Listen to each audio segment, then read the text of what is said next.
dana ini adalah hak sepenuhnya dari korban jatuhnya pesawat Lion Air. Ini yang disalurkan lewat ACT ternyata digelapkan. Nah, makanya saya bilang hati-hati, jangan terpengaruh dengan berbagai ayat yang digunakan oleh kelompok-kelompok pengumpul dana ini. Mereka berjenggot, bersorban, segala macam, tapi ternyata uang umat diembat. Ini memalukan sekali.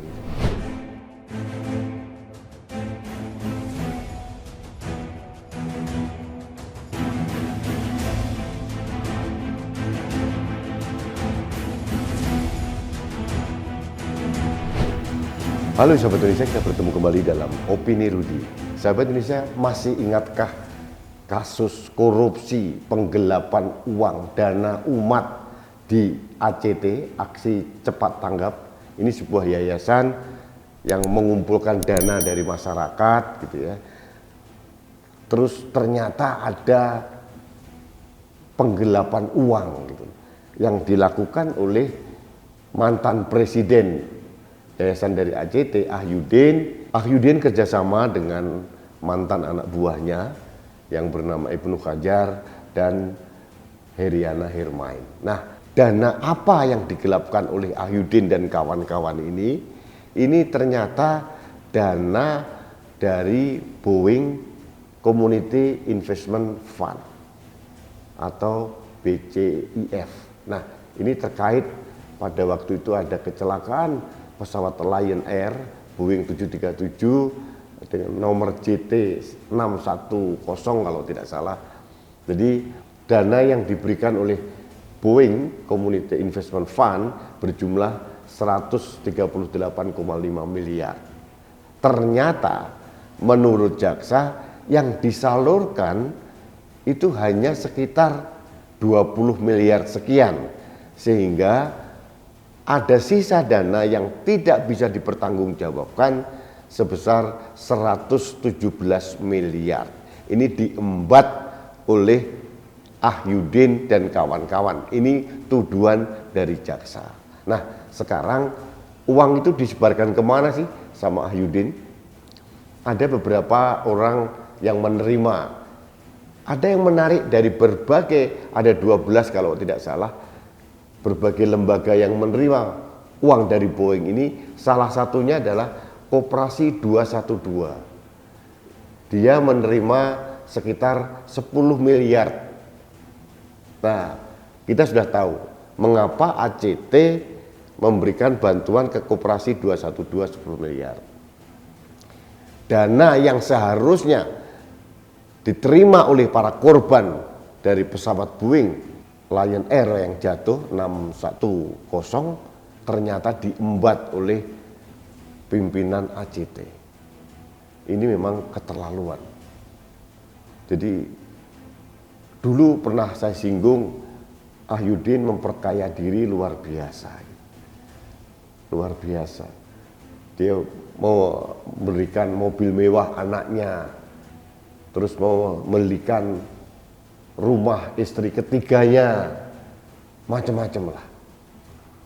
Jadi dana 117 miliar ini disebar kemana-mana oleh Ahyudin. Seharusnya diberikan kepada korban dari jatuhnya pesawat Lion Air, tapi justru diembat untuk kepentingan pribadi dan kepentingan organisasi dari ACT yang seharusnya tidak berhak menerima uang tersebut. Sebagai contoh, pembayaran gaji dan THR karyawan itu diberikan sekitar 33 miliar. Kemudian ada lagi ke PT Agro Wakaf Korpora 14 miliar. Kemudian pembayaran ke Yayasan Global Korban sebesar 11 miliar. Nah, ini lagi pembayaran ke Koperasi Syariah 212 10 miliar.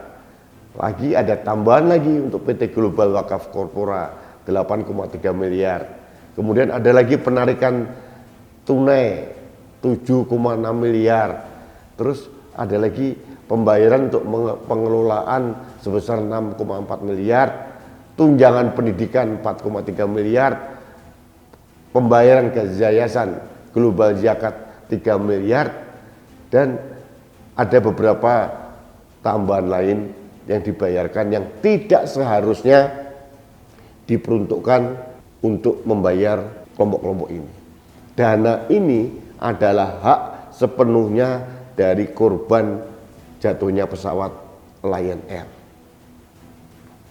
Ini yang disalurkan lewat ACT ternyata digelapkan.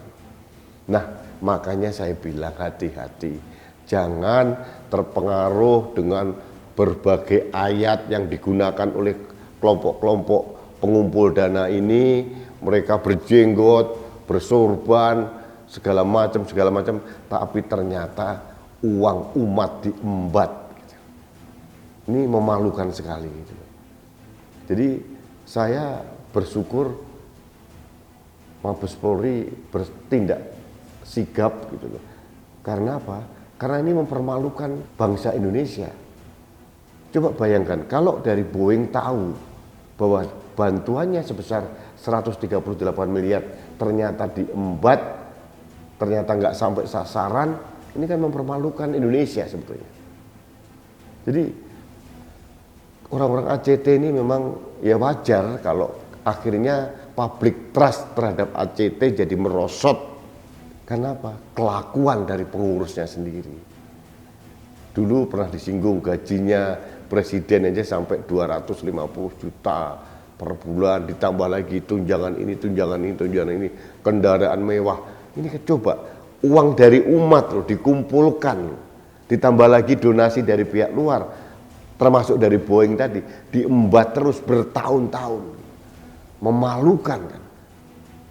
Selalu pakai jargon-jargon agama untuk menarik uang dari umat.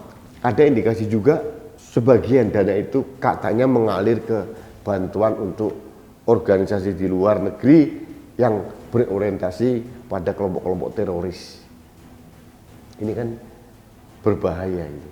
Jadi artinya Ahyuddin dan kawan-kawan termasuk Ibnu Hajar ini adalah orang yang mengkhianati kepercayaan rakyat, kepercayaan umat yang seharusnya itu diwakafkan, dikumpulkan, kemudian diberikan pada orang-orang yang membutuhkan, ternyata lebih banyak yang diembat daripada yang disalurkan.